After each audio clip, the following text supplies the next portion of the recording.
This week's episode is brought to you by Spoopy Season.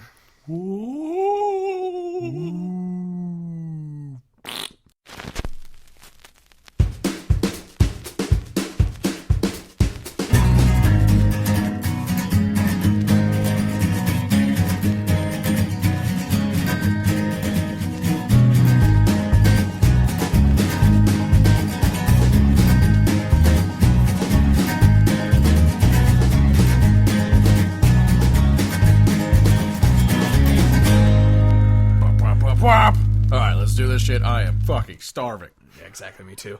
Hello, welcome to the Hodge Podcast, the official podcast of CountryHodgepodge.com. I'm your host, Steve Hodge. Joining me as always is my co-host, cousin, lover, Kevin Hodge. Hello. We're hungry, so we're going to do this episode fast. Speed round. So this week we're going to talk about, we're doing a Kevin's Vinyl Collection again, where Kevin, he technically doesn't own this yet, but he ordered it, so it's not technically cheap. I have paid the money for it. So it counts. We're going to talk about Cody Jinks' brand new album, After the Fire, because obviously we're huge Cody Jinks homers, and we will talk about Cody Jinks any chance we can. And then also we're going to talk briefly about, I saw John D Hale Band last week, so actually let's just hop straight into that. I forgot to mention it last week on the podcast because I'm an idiot, but so it was actually about a week and a half ago that I saw him. But there's a local Oktoberfest thing near us, so when I saw it, John D Hale was on it, I was like, fuck yeah, we gotta go see them. And for some reason I thought they were a Texas band who hopped up here to do this, but they're actually a Missouri band. I didn't realize that. Yep. But John D Hale, they're fucking awesome. They opened with Rose in Paradise, and then they went on to sing a bunch of their own shit. And then, sadly, I didn't hear Desperate People because they did that concert during the day, so they played at like 3 and they played up until like 4:30 or 5 or whatever it was. Mm-hmm. But then I guess while they're on stage, they're saying, hey, come catch us, we're also going to be playing up at the law office later. So I was like, oh, fuck, they're playing tonight too. But we already had plans for the night, so we couldn't wait for the night. I don't know if they probably played it later that night, but I was like, you know what, we have plans, so we can't, see that. So I was just happy to see them when I could, and they were fucking awesome, and they were very good, and me likey that. Goddamn right, yeah. So anyone who has just an unhealthy amount of knowledge and tidbits about our show, which I don't think anyone is out there that has this much knowledge, but you'll remember, super fans, that the infamous Whiskey Drunk American photo of me is at a John D Hale Band concert. Yeah, that was Matt's bachelor party, and you guys saw them at the bar or whatever. Yeah, Jay's bachelor party. Jay's bachelor party. Oh yeah, I was at Matt's down bachelor party. I'm an idiot. Yes. It was just Matt was there, and he took that photo. That's right. Yes, indeed. So yes, I have seen John D Hale Band play, and they were also very incredible when I saw them. And then I got really drunk, and I forgot the rest of it. Let's see that. Yeah, the reason I couldn't go to that bachelor party is because you guys were in Texas, and that was when I was working at the newspaper making no money, so I couldn't afford to go. Negative dollars. Yeah, I was spending pretty much all my money on gas, so that was a wonderful, wonderful job. Yeah. But yeah, so John D Hale Band, if you haven't, check them out. They're really, really fucking good. Their song "Desperate People" is insane. It's a great song. Yep. That whole album. Love More Than I Can Handle. Love so many songs. They're just, they're really good. They're really unknown, which is a shame because they're great. Definitely check them out. Exactly. Moving on to last week, Cody Jinks released one of his 2 albums of this month, which is fucking insane, but fucking awesome. Let's just talk about how incredible that is. Yeah.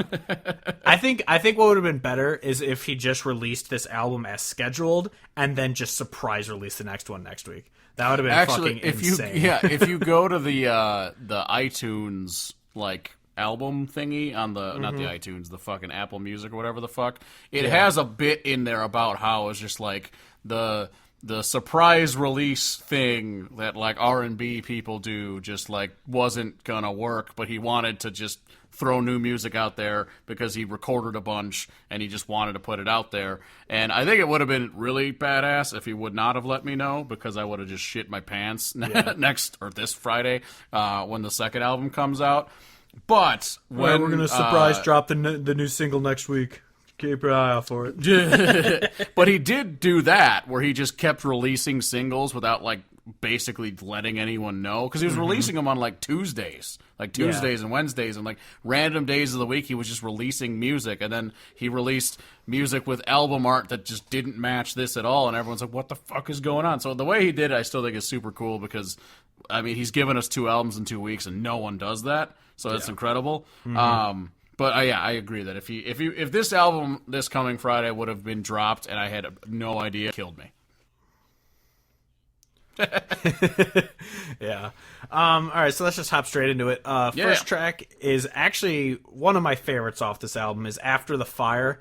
I think the reason why I love this song so much is because the opening instrumental sounds very Aaron Lewis-y, and it's really fucking good. And this song is...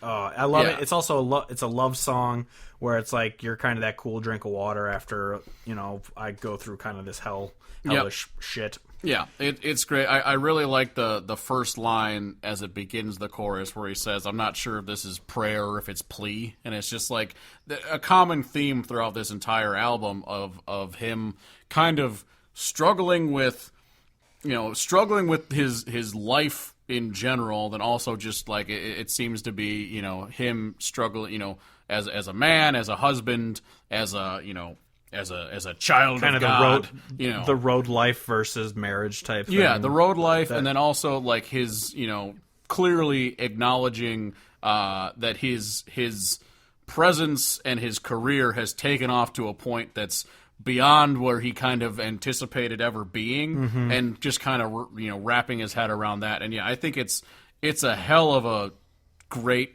start to the album. Really sets the tone, and it's great because I love everything. And then it kicks into probably my favorite fucking song off this album is Ain't a Train.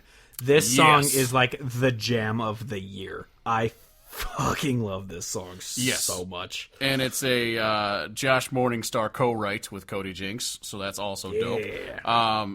This song, the first time I listened to it, I was like, yeah, this is great, this is great, this is great. And then it gets to the fiddle in the middle of the song, and just the ripping fiddle track. I'm just like, this is the shit I do like. Like, this was so good. I absolutely love this song. It's also cool because, you know, like we were mentioning before, I'm looking at his website because he's got all the lyrics to all the songs and like a little blurb about them, which I think is really cool too, because a lot of artists don't do that anymore.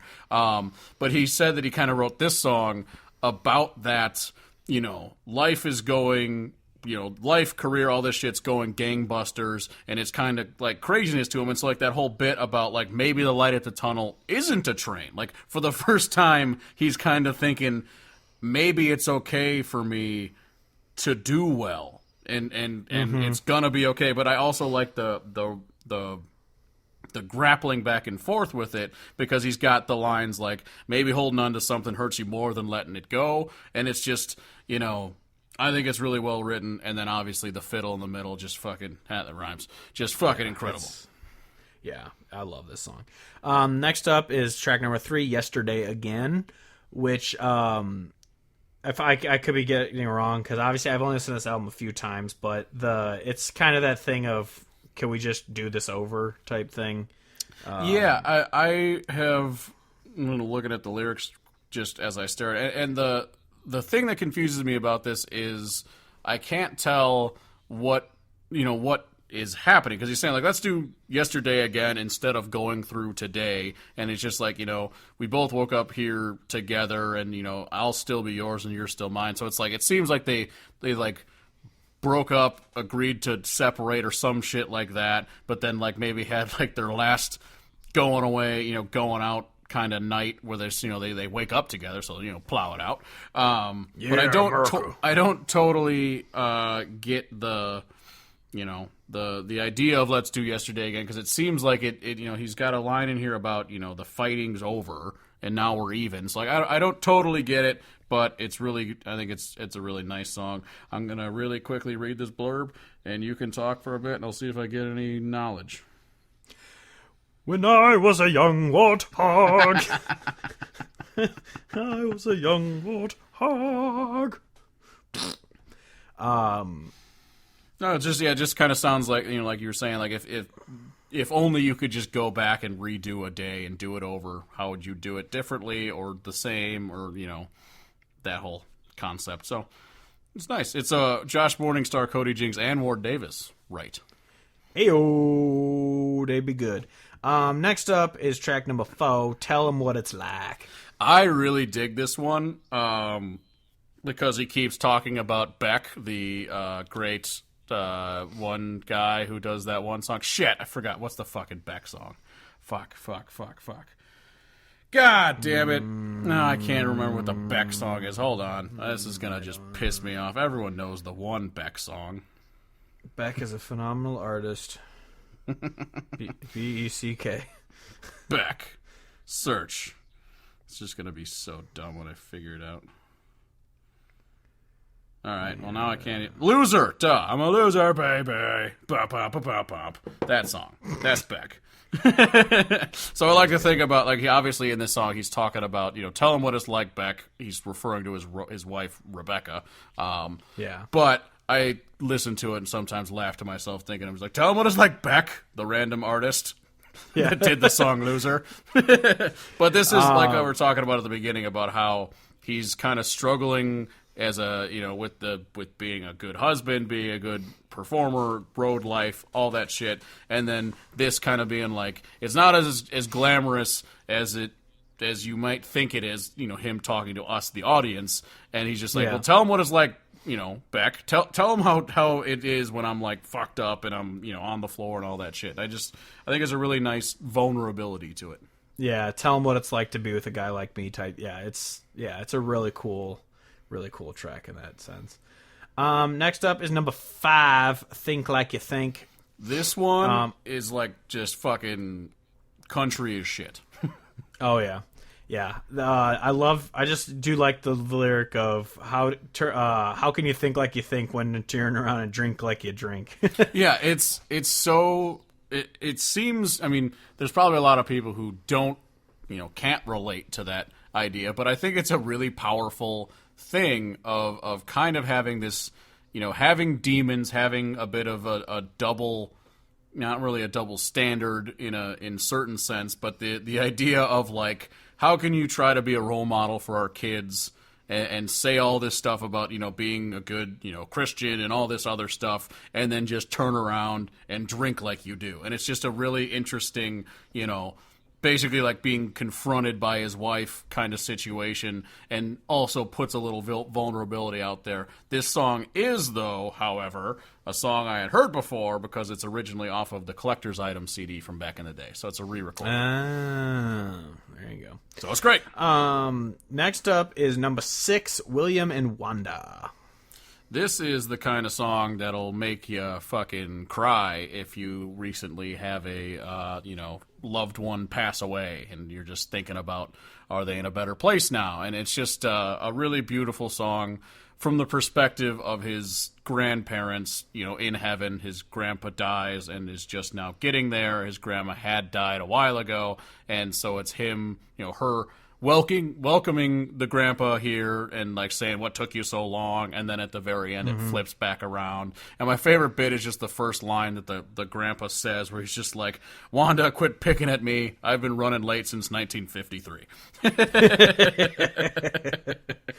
Yeah, it's definitely a really sweet song about a very real couple. Like, that's a thing that would happen where a couple that's been together for 60 years are going to just be snapping at each other like, hey, what are you doing? Yeah, and that's the best, exactly like you're saying, is you can tell that it's real because Rebecca Jinks gets a co-write on this, and in the thing that he says about it is like, he says, we lost my grandfather earlier this year, blah, blah, blah. And then he talks about how his wife helped write this song because she would say things like, this is how your grandpa would say, or this is how your grandma would say it, and just help fill out the song. And it's so personable, and it's just, I think it's a really, really beautiful song. There you go. Next up is number 7, One Good Decision. This is definitely the most like honky-tonking song off this album. Yep. And I see because I went to the website too, and I see it's written with help by Tennessee Jet, and it looks like when his little thing he says he was with Josh Thompson, and I love that Josh Thompson, even though he was like a mainstream artist, is like with these hardcore underground type guys. Yeah, I saw. I don't remember who tweeted it. One of the people that I follow, not a mainstream or not a talking head, but just a dude.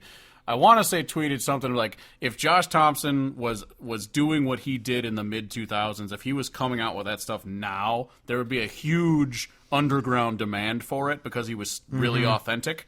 But instead he kind of like fizzled out on the mainstream, and I think that's really accurate because I really liked his songwriting style and his singing and just his general gist, but I never really like kind of way out here back then and all that. I just never really got that into him, and then it just kind of was gone. Well, it's just like, it was either last year or the year before he came out with that album. God damn, I can't remember what it's called, but it was really good song. Like, he has those song where it's like, you and your mama ain't arguing about me no more because they both hate him now, and it's like this. It's like it's a fantastic album. I think it's called Changes. I could be wrong. Changes. But yeah, it was a fantastic album, and I was just like, damn, why didn't I hear this on the radio when he was like kind of popular? Because I'm pretty sure he probably has like top 10 songs in his career. Yeah, probably, if not number ones. I would imagine. But this is like you said, it's the honky tonkin' song. The one good decision is to not cheat on his wife. Yeah, exactly. The one good decision. He's like, I just can't get wasted and show up too late at home. Exactly. And it's gonna be great. I just gotta get there. Yeah, I'm looking up. No, it looks like his Josh Thompson's highest peaking one was way out here. It peaked at 15, which obviously isn't bad. Getting 15 on country radio. Oh, absolutely. But yeah, that's great, interesting. Yeah, or it's called Change, the Lost Record. That's what that album was called. Aha. God, it only sold 1,900 copies. Yeah. Wow. Yeah. That's crazy. But, yeah, I mean, I don't care. I'm glad he's just making good music rather than trying to be like, guys, I can rap too. Let me back in. Oh, God, it's like bullshit. But, yeah, anyway. Moving on to number 8 is Dreamed with One. This is, other than, obviously, the amazingness of Ain't a Train, I think this is my other favorite off it because it's just such an awesome, slow, acoustic song. And I see written with Paul Cawthon, which is awesome. This one, I think, it just has such a nice melody to it. It's such a really well written song. It's I mean, fuck love songs, but it's a beautiful love song. And I really like the idea where he's just like, I'll meet you in our dream, and then when it's just like when it's all said and done, I know I've only dreamed with one. Like, you're the only thing that occupies my dream because you are my love and all that good shit. And yeah, it's just really good. Fuck. Yeah, this is definitely one that blows me away. Like Breaking Benjamin. Blow me away. I really do like Breaking Benjamin. Oh, they're fantastic. Yeah. They're still on my workout playlist. I love them. Yeah. That's what we're gonna do next week. Breaking Benjamin. Yeah. Their album Dear Agony came out in the midst of high school, and that was a fucking game changer for me back in the day. Give Me a Sign is such an amazing song. I'm gonna go binge that for the rest of the day. Oh, yeah. I've decided. Yeah. We still do need to do an episode of country songs by non-country artists. I can't remember if they have any, but obviously you got like Mama Said by Metallica. What about Country Song by Seether, because it's titled Country Song? It's true. That is all the only qualifier and you need to be on country radio. And it does have a little banjo at the beginning, and then it gets really heavy. And then there's a little bit banjo after the chorus, and then it gets really heavy again. There you go. Yeah, anyway. But no, yeah, I love that fucking song. Next up is number 9, which is like the last lyrical song off the album, but it's Correct. so great, is Someone to You. This is another great fucking love song where it's just like, I'd rather be no one if I'm I'm okay with being no one if I'm no one to you type thing. Yes, and I really like it on this album because of it being, the album of him kind of taking, like, he's been taking these huge steps in his career, and now he's at a level where he's pretty big. And having a song like this where it has lines like, I used to dream of fame and fortune and wanted to be a star and all this shit, and then just being like, But I've realized all that's bullshit. All I want is to be someone to you. You're the only one I care about. Your opinion's the only thing that matters to me. I think it's a really great song for this album, on top of just being a great song. Oh yeah. Yeah, it's such an amazing, it's such a great thing to say. It's the most genuine, like, this is for my wife type song you can write, of like, I don't need any of this, I just need to know that you're still there. And it's such a great, I got nothing else. Yeah, it's good. Beautiful. Yep. And then finally, number 10, it's Tone Deaf Boogie, which is just an instrumental song. It's fantastic, but there's really it's an instrumental, and it's a good instrumental. It's a nice way to take you out of the album, but obviously it's not like you gotta listen to this, don't listen to fucking anything else, this is the one. No, I mean it's good, it's fine. It seems to me though that it could be a little bit of the he wanted to put out 2 albums, fuck it, I'll throw an instrumental on one. When 10% of your album is an instrumental, then it's, I mean, I do love, like, I'm one of those who loves the Brad Paisley instrumentals. Like, I listen to them outside of, not even if they come on shuffle. Like, sometimes I'll throw on Kentucky Jelly because it's amazing. Yeah. But, like, we're definitely not shit-talking instrumentals, but obviously you like the ones that have the great lyrics with them. And obviously Cody Jinks' voice is fucking amazing. Oh, incredible. So absolutely. You want to hear him belt it. His songwriting is raw and real, and his voice is incredible, so you want to listen to him. But yeah, I would say I do like that this is the last track on the album, because I'm thinking about when I play the vinyl, it'll be a nice fucking carry on out, be done with the record kind of thing. Exactly. So yeah, next week, spoilers, we're going to be talking about his next album, which is The Stranger.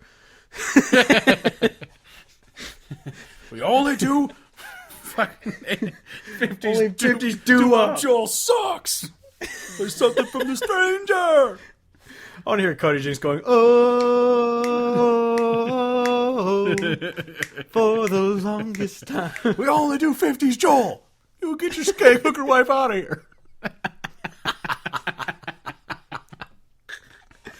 Anyway, so we're going to be talking about that next week. Obviously, these 2 will be on our Trucktober 2019 Best of Albums list because they're fucking amazing. And obviously, what we've heard so far from the next album, it's going to be just as great as this one. Yes. I'm really excited, obviously. Like, it's kind of a dumb thing to even say, but I'm very excited because, like this album, there are the songs that I've heard on the pre-release that I really like, and I know there's going to be at least one of those hidden bastards in there that I'm going to listen to be like, ah, ha, ha, ha, ha. Well, yeah, like I heard Ain't a Train before this one, but when I heard Someone to You and Dreamed with One, I was just like, whoa. I literally was listening to this, I was listening to it the Thursday night because I was like, I'm going to fucking stay up and listen to it. And I was listening to it, and like, obviously, 50% of the songs in the first half are ones that I'd already heard before. Yeah. Then we got into the back half and got to both of those, and I was just laying there in bed like, yep, this is the shit. I knew it would come. Yes. Because, I mean, it's the same shit. Like, I think about the second half of Lifers. Like, the first half is great, and it's upbeat, and it's just awesome. Kicks off with Holy Water. It's a fucking jam. I love Holy Water. But the way that the back half of Lifers goes and comes to a close with Headcase, one of my favorite back halves of an album. It really is. Oh yeah, yeah, it's so good. Yep, Cody Jinks is great. Obviously, with probably not too far in the future, we're probably gonna do the rest of his discography as the vinyl collection thing, because it is a big chunk of my vinyl collection. yeah, exactly. So obviously this is a few months away, but we're going to do other hiatuses with this podcast just because we are very busy people and it's hard to find time all the time to do this.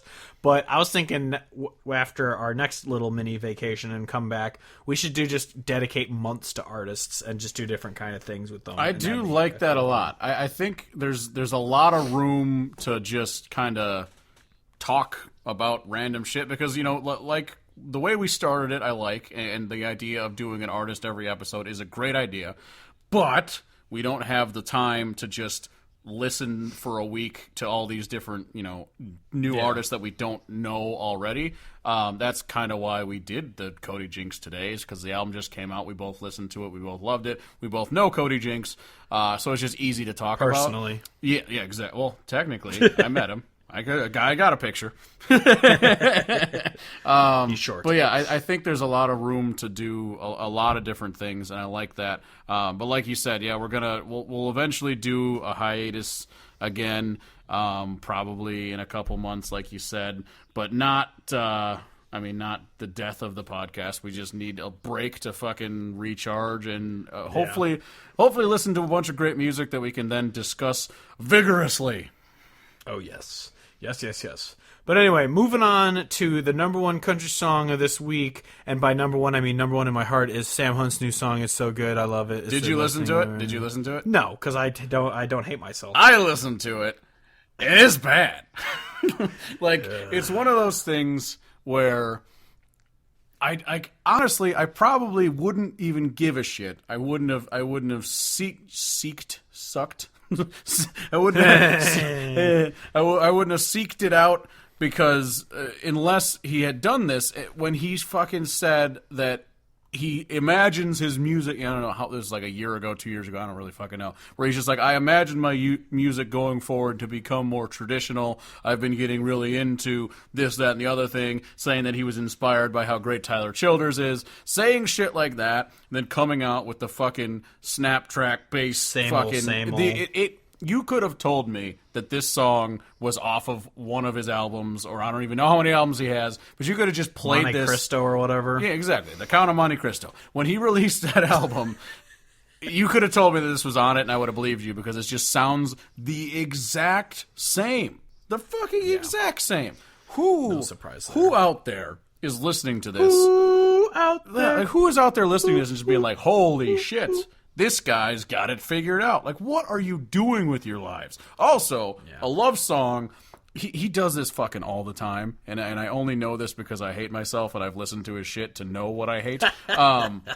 He does this shit all the time. Well, that's because you go to parties with basic white girl all the time. All of our friends' husbands and wives. That's also true. Or husbands and... Yeah, no, that is the fucking the truly White Claw country is all around me. But he does this shit all the time with his songwriting, where he writes a song that's supposed to be a nice love song, but literally describes meeting someone for the very first time, then being like, "Let's go get married." It's like, fuck, man. Chill the fuck out. He literally has a line in this song where he's just like, I know I just met you, but I want to take you home to meet my parents and all this shit. And it's just like, you gotta fucking chill, dude. Like, you sound like the creepiest bastard in the universe. A drunk frat, bro. If you actually if you thought it was necessary in the songwriting to say, I know we just met, fucking weird. Exactly. But anyway, the number one country song of this week, but not from this year, because this year's terrible, including Sam Hunt, is the artist Alan Jackson, who had the number one song for 2 weeks from October 13th to 20th of 2001, is Where I Come From. This is one of those very stereotypical like country songs. Let me list some shit that this makes is a sound fucking country. Speak and spell country song, but it is Where a country I come song, from, and it's corned beef and cabbage. Corned beef and cabbage. That's more accurate for our upbringing. We're German and white and European. Where I come from, there's girls on stripper poles and methamphetamine. The one thing about this song that will always stick with me forever is that this was one of the songs where in my high school, I went to a rural high school. I guess. Well, I don't know. Very rural. Yeah, but like, living out here, I now know what really rural is, because like people would talk about their high school and be like, I graduated with a graduating class of 15. I'm like, what? I met people who literally graduated with 6. Yeah, it's nonsense. But so not that rural, but pretty rural. And so the thing that was hilarious is there was one dude on our football team that would always run the music in the weight room for football lifting. And he would always insert random country songs, and everyone would get super pissed about it because it would be like upbeat, rap, hard rock, all the things you'd listen to when Yeah. When fucking lifting. But there's an image seared into my brain of this song comes on, and he's in the midst of, like, power cleaning, and instead of continuing to power clean, he just starts bouncing back and forth and just, like, singing along to it. It's just really funny, because everyone's just like, fuck, man, I was supposed to lift to this shit. And he's just, like, holding a bar, like, hey, where I come from, it's cornbread and chicken. And so it sticks in my head forever. I love it. Yeah. Yeah, well, though, also to be fair, with your rural school, it was like 12 towns that were within like 30 miles of each other because you had to combine everyone to go to Caneland. It wasn't just one town. And so this song about where I come from, it's all this country shit. Like, I mean, that's kind of what it was. Yeah, exactly. But, yeah, so Alan Jackson, obviously, if we were to look at the mid-2000s or early 2000s number one songs, he'd be on there a lot. Yeah. Love him. But anyway, albums from last week and the week before, because we were a week late with the September albums. So I have the first and second week of October is, first off, we have Kelsey Walden's White Noise, White Lines. It's very, very Cocaine. Good. Exactly. Logan Ledger's I Don't Dream Anymore. It's a 4-song EP, but it's very, very good. Wildwood Kin, a self-titled album. They are a very good folky type awesome country band, and me likey that. Word.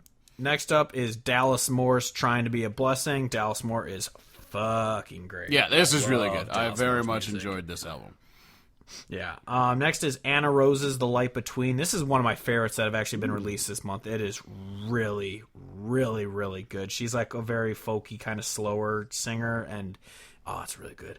Obviously, Cody Jinks After the Fire. Fucking It's just because people would shoot me if I didn't mention this. Chris Knight came out with a new album, Almost Oh yeah, Daylight. I have it pinned to my mental noteboard to listen to this Chris Knight album, so that we don't get fucking murdered. It's very good. I bet it is great, because I have isn't Chris Knight the one that does the song "Cry Lonely," which is really good? Isn't that Chris Knight? I believe so. Yeah, I think you're thinking of Carrie Underwood's "Cry Pretty" You shut your fucking hole. or "Cry Ugly" or whatever song's called. But no, yeah, it's really so good. I'm gonna listen to this. I really am. I haven't had much time. I'll be driving home this weekend though, so I'll be able to listen to stuff. Yeah. Next is Marlon Pedersen's "A Lonesome." It's another EP. It's very good. Marlon like the fish. It could be, yes, like the fish. Then Gabriel Kelly's self-titled album. This dude was awesome. Was incredible. I did listen to this one too. This is like the kind of like the funkiness. I love the funkiness. That's the shit. Yeah. I love it. Absolutely love it. It's so good. And then finally, Brooke White's Calico. Like the cat? This one, yes, like the cat. This one I really liked. There are a couple, like there's one song called Boots, which is a very contemporary to pop country song, but the rest of it is steel guitar, fiddle, good country music. It's just, I think, because she is an attractive blonde woman, White Claw country singer, she does have those few songs that are like, ugh. But she does have some very good traditional country on there. It's always interesting to me when something like that happens, where someone's like, I clearly care about real country, so I'm going to have that on my album. But I also really want to get paid money to do this for a living, so here's this other bit. Yeah, I feel like I don't know anything about her career. I've just heard this album, but I feel like if she has a song that's going to be released to this radio, it's going to be that Boots song. Like that's going to be the one they're like, this is our choice for the single that's been released to radio. Yeah, it'll be the iHeart Radio, iSquirt Radio, fucking whatchamacallit. iShirt Radio. Yeah, exactly. Yeah, but yeah, that's it for those albums that have come out this month so far. So we already have 10 albums, and it's week 2. Yeah, so. and they're good. Yeah, exactly. But anyway, you can find us at countryhodgepodge.com, Instagram, Facebook, and Twitter, Country Hodgepodge, Spotify, Hodgepodcast Picks, where we upload all the songs we talk about, which I haven't uploaded in a while because we haven't actually really done songs like that in a while. So you can find Kevin's Picks of the Week. He tweets it out. It's on the website. He just uploads 10 songs you should be listening to. This week, it's just going to be 10 Cody Jinks songs from this album. I am going to update that. I swear to God. Yeah. This month in country, we add all the albums that come out this month, and then they get moved to 2019 in country, where you can listen to every album that's come out this year. It's fantastic. And then it goes to decade, and then it goes to millennium, and then it goes to eon. Oh my god. You can buy our shirts on the site, TeePublic. I sold a few more last week, so I love everyone who does that. Kevin's on Twitter at CHP_Church. Woo! He talks about the Bears and how much he loves Native Americans. You can rate and review the podcast on iTunes. We're also on Stitcher, SoundCloud, Spotify. So listen to us anywhere your little heart desires. But that's it for this week. Next week, we're going to be going in depth on Sam Hunt's new single because we just scratched the surface. I have not begun to yell. But that's it for this week. Until next week, I'm Steve Hodge, as always, joined by Kevin Hodge, saying goodbye, good night, and good show.